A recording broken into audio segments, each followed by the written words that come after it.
Konnichiwa, minasan. I'm Jewel, and I'm recording this video um, because I want to share with you the application process for the MEXT Young Leaders Program scholarship of the Japanese government.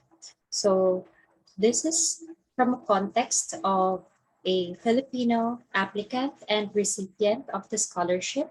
So it might or might not be applicable to other countries.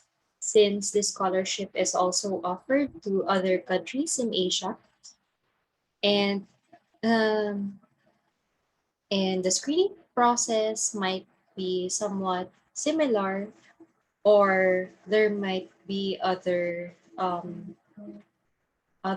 procedures which are different and might vary country to country.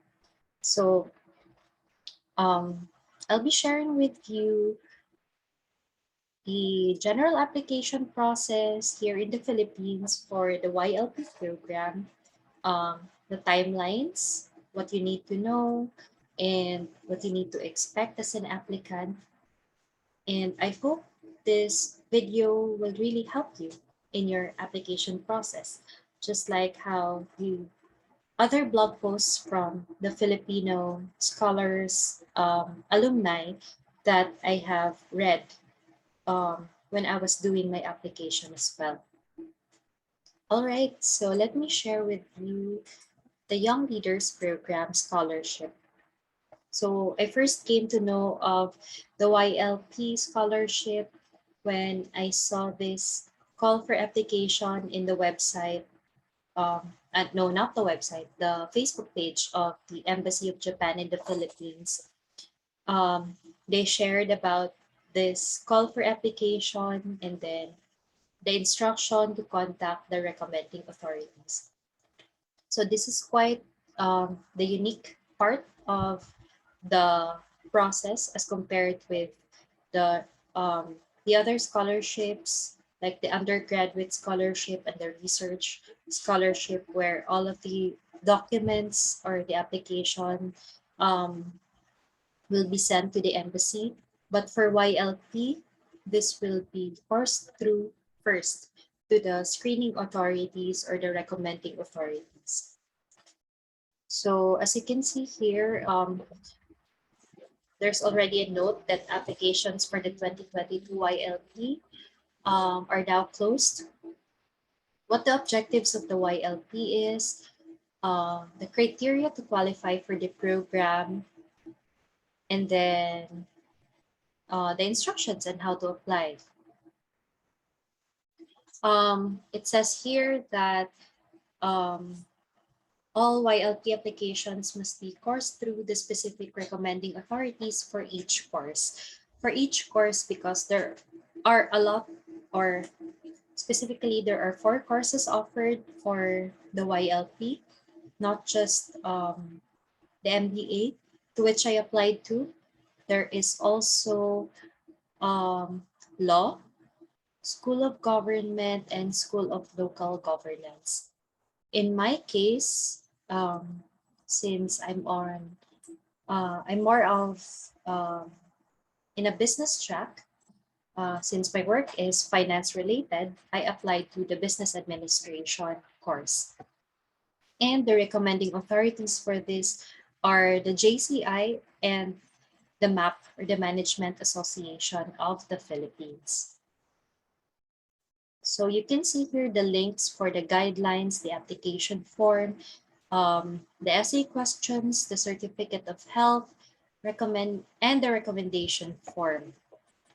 So the MBA program is actually hosted by the Hitotsubashi University ICS, or their graduate school, and it's actually in Tokyo. So this is very convenient. The YLP program is usually a 1-year scholarship. It's a 1-year scholarship compared to the other scholarships hosted by the Japanese government, which are like the research program usually is in 2 years, and then The undergraduate program is 5 years, I think. And then, all right, so let's go through the guidelines for the application. Okay, so you've already seen the objectives of the YLP listed here in the guidelines are also the eligible countries. So it's not only in Asia, but you have Australia as well. So Australia, Turkey, Romania, Korea. So these are the 18 countries eligible for the scholarship. Um, the host university, again, Hitotsubashi. And then the program is MBA. The number of students accepted per year. So it's 15 students in total for all of the 18 countries eligible. And then the most important part, the recruitment and selection method. So recruitment will be conducted through the recommending authorities. They will be the first screeners of the application form. So on my end, I submitted the form to the Management Association of the Philippines in Makati. Since I'm based in the province, I coursed through my application form via a courier and just put the address of the office of MAP and then the contact number. And then I made sure that I was also in contact with um, the assigned driver of the courier because my application was uh, actually hanging tight because it was almost deadline. Um, So kindly take note, if you're from the province, send in your applications at least 5 days before the deadline to make sure that um, it gets through the office and your efforts will not be wasted. And then the second screening will be done by the host university, Hitotsubashi University. This is usually the interview and the exam phase. So let's talk more on that later. And then the final screening by the YLP committee by the MEXT. So um, let's go through quickly the um, the guidelines, the qualifications. If you're eligible for the program, are also posted in here. So go through that. Um, And then the important details like the period of scholarship and the scholarship benefits are also in here. Um, and most important part is the application procedure. So what you need to submit, you have to be very mindful of the documents and um, the documents that you will be submitting since this is very crucial for your application process. So you already have seen in the website, they have posted the application form, the recommendation letter form, and then the essay, the questions for the essay, and the certificate of health. Okay, so um, you have to uh, first and foremost, even before the application process, if you're already interested in the scholarship and applying for the scholarship, please request ahead of time in your universities the documents needed, like the official transcript, certificate of graduation, what else? Um, since we don't have or we don't need the TOEFL or IELTS score, especially if you come from a university with medium of instruction in English, in my end, I requested a certificate of that, uh, the certification of usage of English as medium of instruction in the university. Um, since that is also accepted as a document for the application form. And then GMAT or GRE scores, if you have, that's very much welcome. But if you don't, it's also okay, since you will have an exam if you get shortlisted in uh, screening part 2 of the university.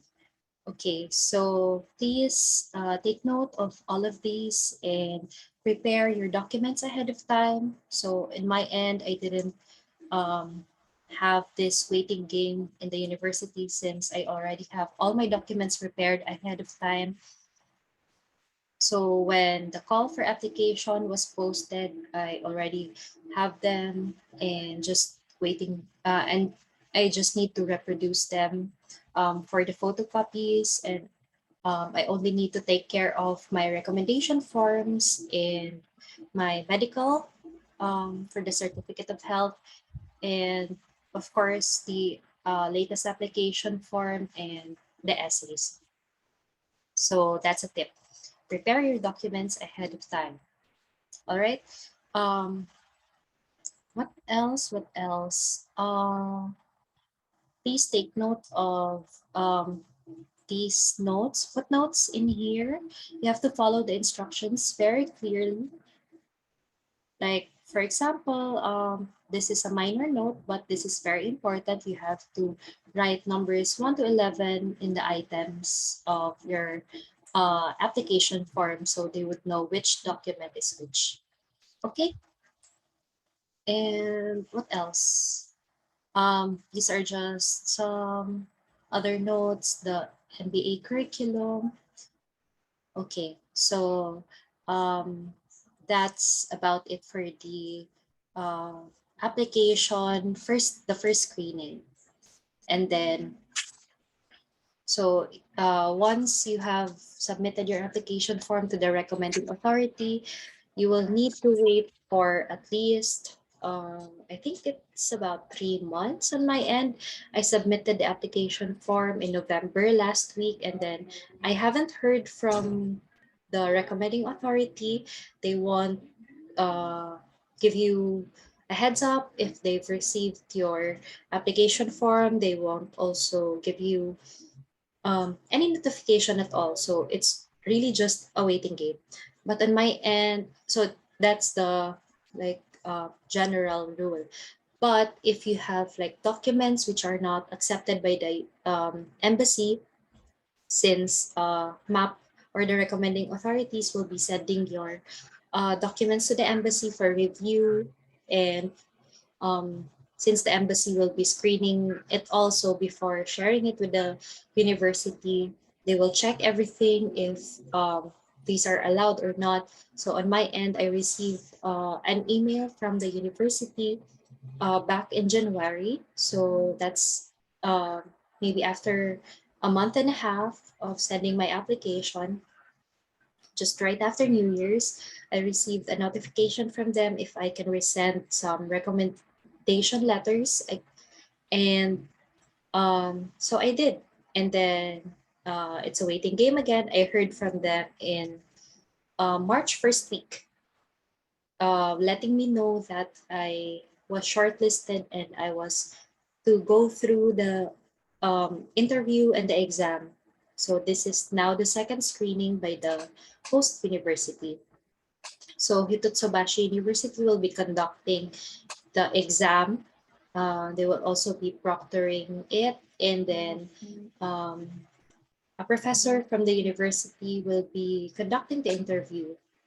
So it's all online.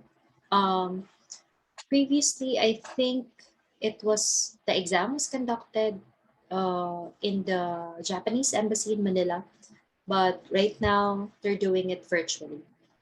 And someone from the university also proctors the examinees. So we all did this via Zoom. Um, so from the notification of the invitation to or the schedule of the exam and the interview, after 2 weeks, we had that in one day. So the schedule is actually just lumped in one day. We had the exam in 11:30 to 12:30 p.m. And then the interview around my schedule for the interview was around 2 p.m. Philippine time. And um, my interviewer was Professor Shingu. So this is my second time applying actually for the YLP, and he was also my interviewer last year. So our interview was quite uh, unusual since I don't need to introduce myself again to him. We just talked about my essays, and then the questions stemmed from there. It's not your usual job interview. So when you are prepared for the interview, just really know your essays by heart because all the questions will stem from there. Or they may also pick up like questions, or if they're curious about some things in your application process, application form rather. So just also be prepared for those kinds of questions. Um, what else? So for the exam, um, it's a GMAT type. Um, it's 20 questions, and they will be sending the questions over to Zoom chat via Zoom chat. And then um, before the exam and interview, there will be like a test run by the embassy to be conducted by the embassy to make sure that you have a working device um, that is suitable for the examination and the interview. So make sure that you do. It's preferably a laptop or a desktop, so you can download immediately um, the exam questions, and then they will also provide a Google form link via chat, so you can send in your answers via that link. The exam, yes, it's GMAT, so you can review the questions in GMAT questionnaires. It's mostly math and reading comprehension, so that's all that I can say for now.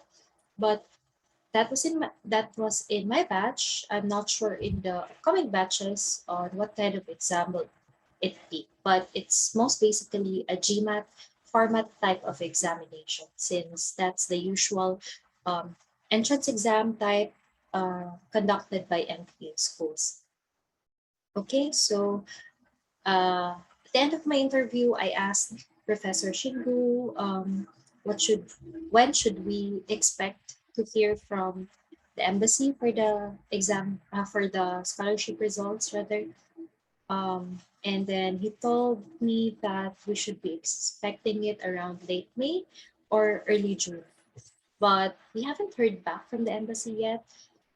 The earliest notification I got, and um, I knew of the results, was from the school itself.